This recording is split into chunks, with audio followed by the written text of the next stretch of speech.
I would say the top two things I do as a facility manager are stop problems before they happen and mitigate the impact of problems as they're happening. Hey friends, did you know the best way to continue learning beyond the Nexus podcast is to sign up for our newsletter? The Nexus newsletter is your one-stop shop for staying up to date on the latest smart building trends. Sign up today free of charge and we'll drop this industry-leading resource right into your inbox every Wednesday.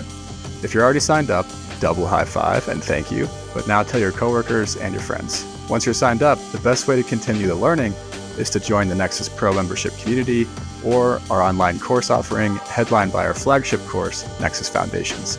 Diving into these products allows you to connect with our global community of like-minded changemakers. Links are below in the show notes, and now, on to the pod.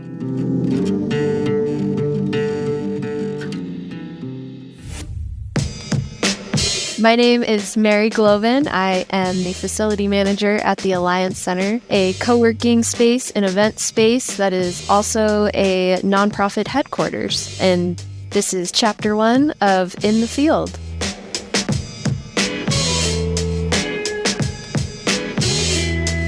So let's dive in. How did I end up in this role as a facility manager? It all started when I took a carpentry class for homeowners at a community center in Oregon, and I was instantly hooked on building and learning about how buildings work. And I ended up attending a trade program at a community college in Portland where I gained all of the skills to build a house, all of the hands-on skills. So pouring concrete foundations, to framing, to roofing, to designing permit sets.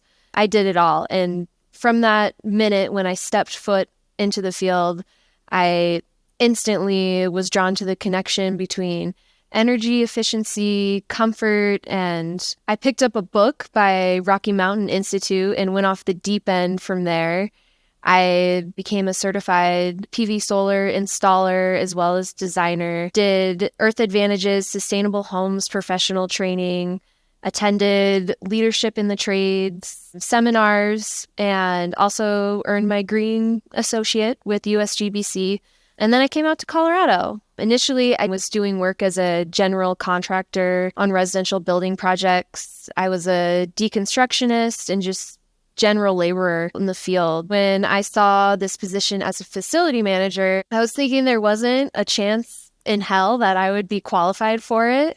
But I loved the mission of the Alliance Center. The work of operating the building was not separate from the larger mission to create systemic change. And the facility manager position really was crafted as someone who holds the keys to the kingdom for making change in the built environment. I really did not know what I was in for when I started the role.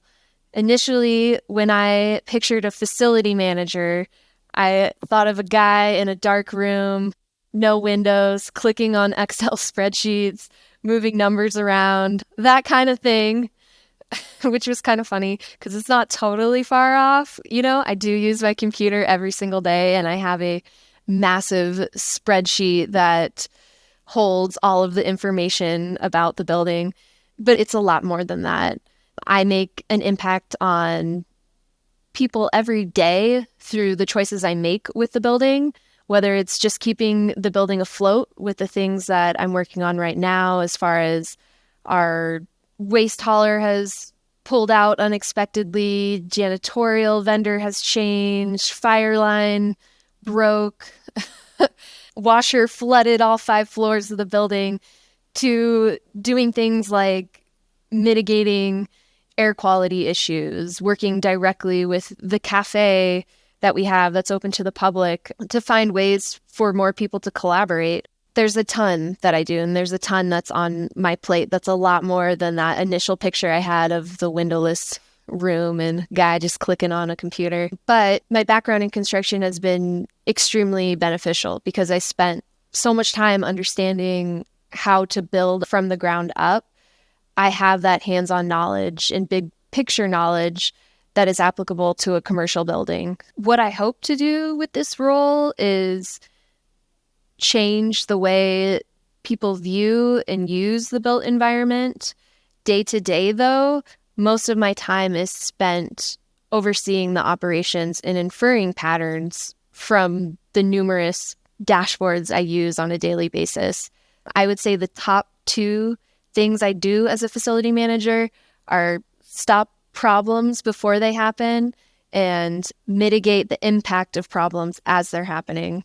The biggest challenge I see in digitizing and decarbonizing buildings is training the operators, the average Joes like myself, the people who are new to the industry, to use those new technologies and for them not to become obsolete so quickly. And I think having different kinds of people in this industry produces different kinds of innovation and thought. If you have the same person doing the same thing over and over again, there's a lot of resistance to change. A lot can be gained by having a more diverse population in the building industry, especially facility management. I mean, I had no idea how new a sustainable facility manager is. That's a completely new role. And that's a role that I myself am pioneering. And I hope by doing what I do, I can make the industry a more welcoming place for women and anyone who's just a non-traditional individual entering the construction world, the facility management world. I didn't know this was an option, and I'm excited to be here. I'm excited to pave this new path for myself and for others and to continue this journey. All right. Mary, it's so great to have you here live. I love hearing your background and getting to know you. Yeah, absolutely. Thank you for having me. This is chapter 1 of a new series we're calling In the Field. I'm James. Hey, Rosy. Hi, everyone. I'm super excited to talk to you. Before meeting you, haven't met a lot of women facility managers. So you are very cool in my book, and I'm excited to learn more. So maybe the first question that I'd love to ask is just how did you get into this role? I took a risk and I applied for a position I did not think I was qualified for with my background in the trades. I couldn't not apply, though, because I loved the mission of the Alliance Center. It was anything but siloed. So I landed the job, obviously, and I've been here for almost a year now, and I kind of was just thrown into it. I love it. I know you're a listener of the podcast, right? So Yes. you've been listening for a while. Thank you for listening and participating and joining the Nexus Pro community. It's so great to have you in it. I'm wondering if you could talk about how you're different than the average guest on this podcast, how you see yourself differently than the average guest on this podcast, and maybe the rest of the people in the community. You called yourself an average Joe, and I would disagree with that. But I would love to hear kind of how you see your role in all of this, and especially in the Nexus community. I highly admire the guests that you have. There's a lot about facility management that I'm still learning about. And the reason I listen to your podcast is because I learn so much about things that I encounter on a daily basis, solutions to them, ideas, innovation. By saying I'm the average Joe, I am that person that is new to all of these technologies and hearing about them, hearing about water leak detection devices. You know, that could have changed my life last week. But I'm someone that's honing all of those skills. You talked about how at the Alliance Center, nothing is siloed. I'd love if you could talk about how you kind of see things, see there not being any silos in terms of the outcomes that you advocate for or that you want to see advocated for. And maybe this is like a why do you show up for work every day sort of question. I show up to work every day because I want to continue to set an example, be a role model, and open up opportunities for others in the world of operating a building.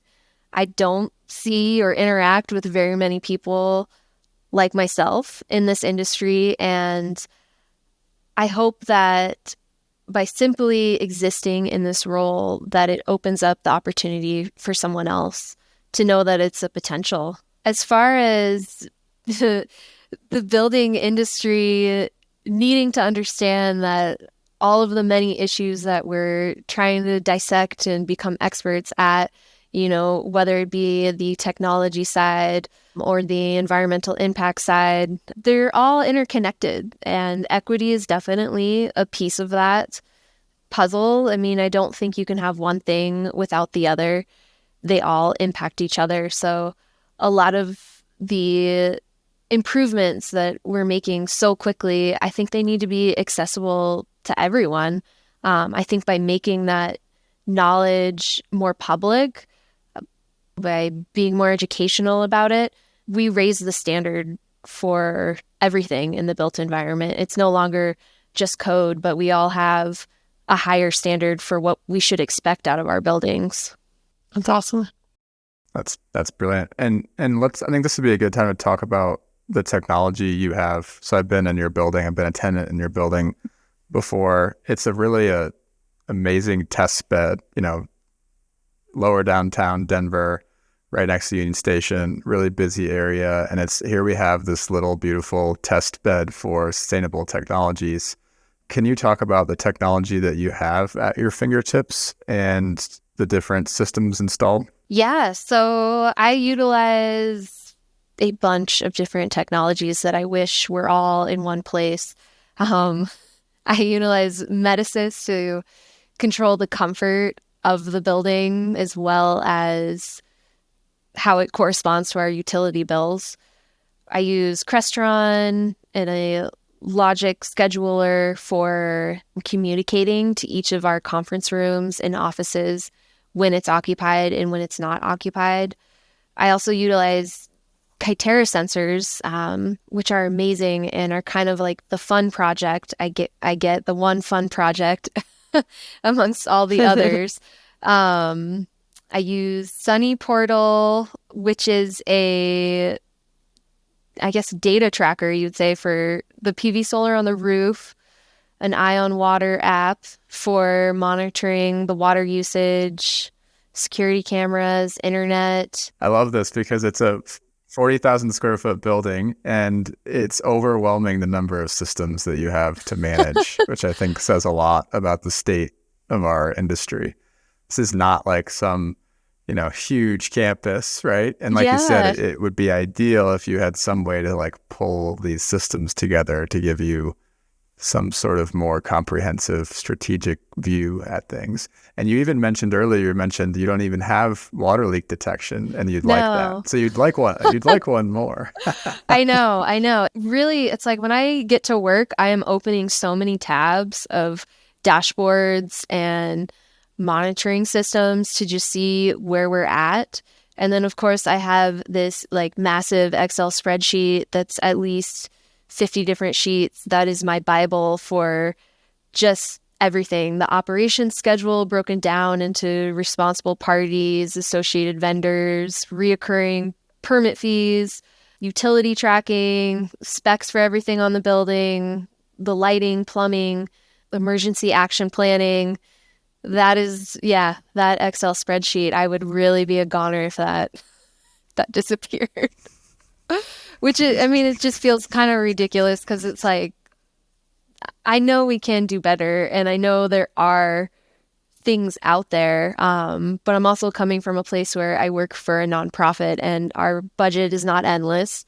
And besides silos and all these different tabs in your Excel spreadsheet, can you talk about a little bit about the challenges that come to mind in trying to get where you're trying to go with the building, which is basically more digital, more decarbonized, more equitable place to live and work? What sort of challenges come to mind for you?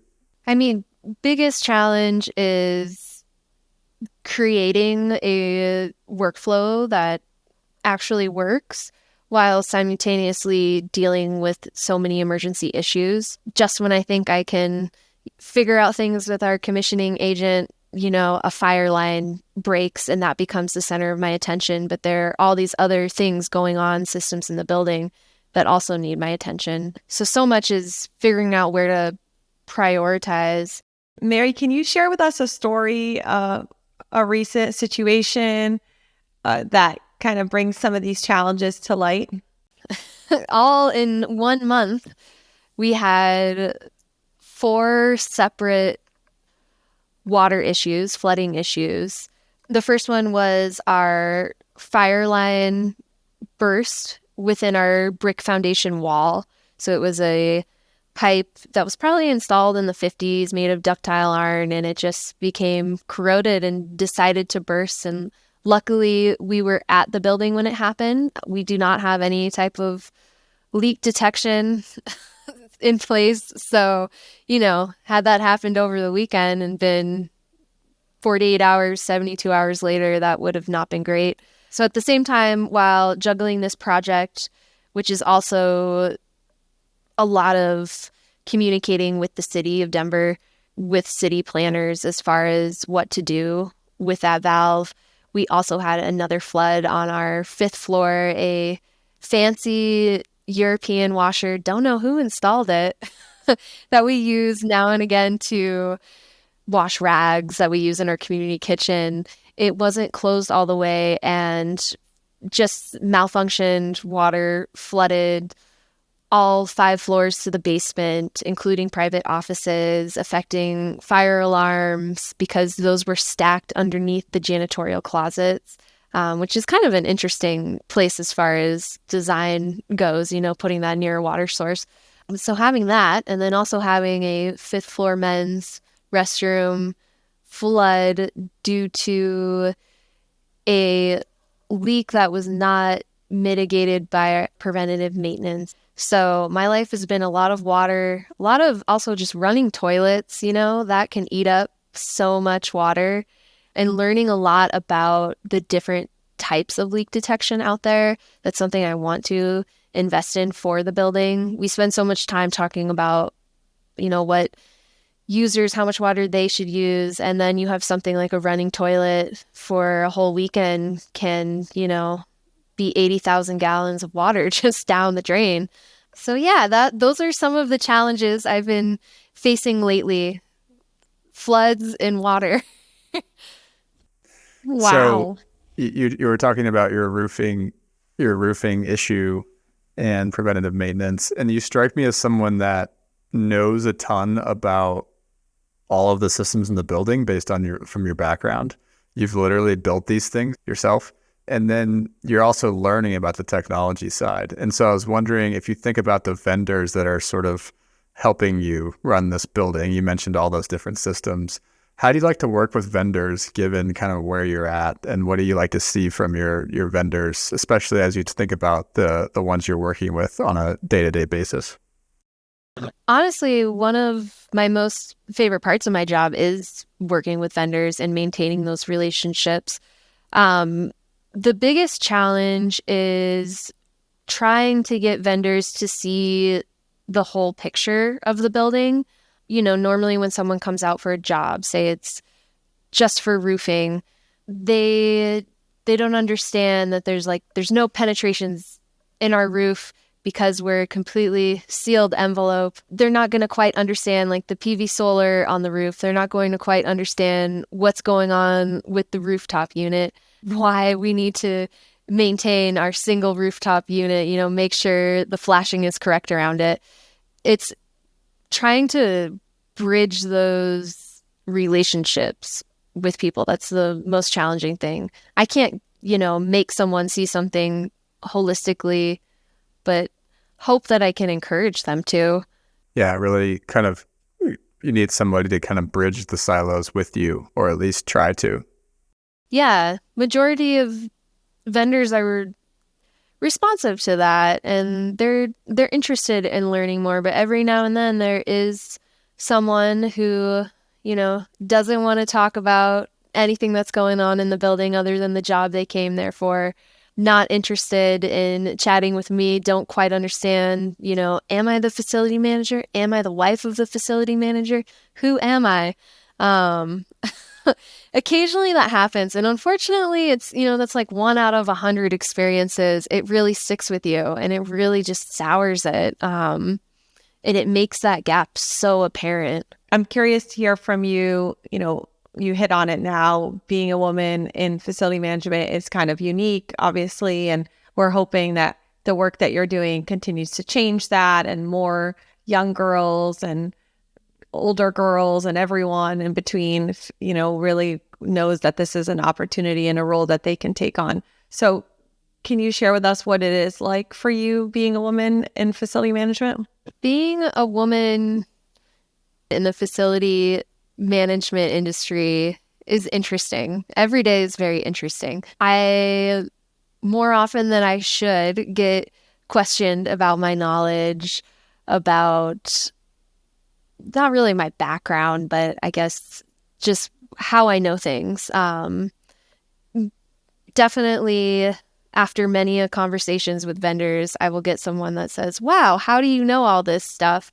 And I definitely don't think they would ask that if I was a 40-year-old white dude. So navigating that is definitely unique to who I am, being a woman in the industry. But I also get a lot of positive feedback. I get a lot of people who are really excited that someone that's young, someone that's a woman is in the industry and are excited to share all of that knowledge with me.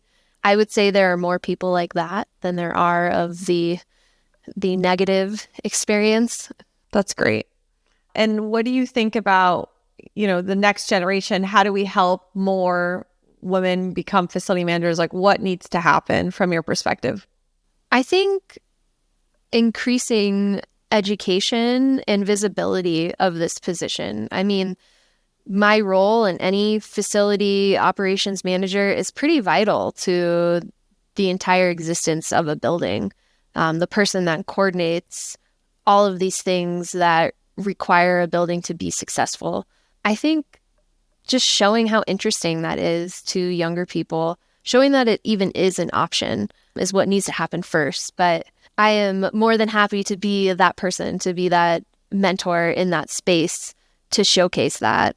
So Mary, I want to thank you for coming on the show. This has been so great. It was great to have you be the first person in this new series. You've mentioned the word learning like 20 times throughout this conversation. I can tell you're a continuous learner.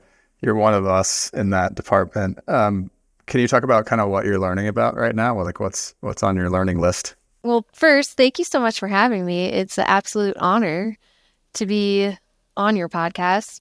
Things I've been learning about lately. I am really interested in the history of building technology, going from the dawn of time to now, how we got here. I just finished a book on Chaco Canyon down in the Southwest and learning about complex societies, complex buildings. That incredibly interests me, as well as just historic preservation as a strategy for sustainability. I think it gets a rap as something that's super aesthetic, but I think there's so many existing buildings, and to just throw them away seems not aligned with the environmental mission I think most of us agree with. Absolutely. I'm curious about the building technologies from the dawn of time. Are there any that stick out to you that people would be surprised by? Yeah. I mean, thousands of years ago, people were sunning stones, to heat them up and then put them in their beds for warmth. So just that aspect of humans always looking for comfort and finding ways to increase their comfortability is fascinating. I love that. Cool. All right, Mary, thanks so much for coming on the show. Thanks for having me. Thanks, Mary.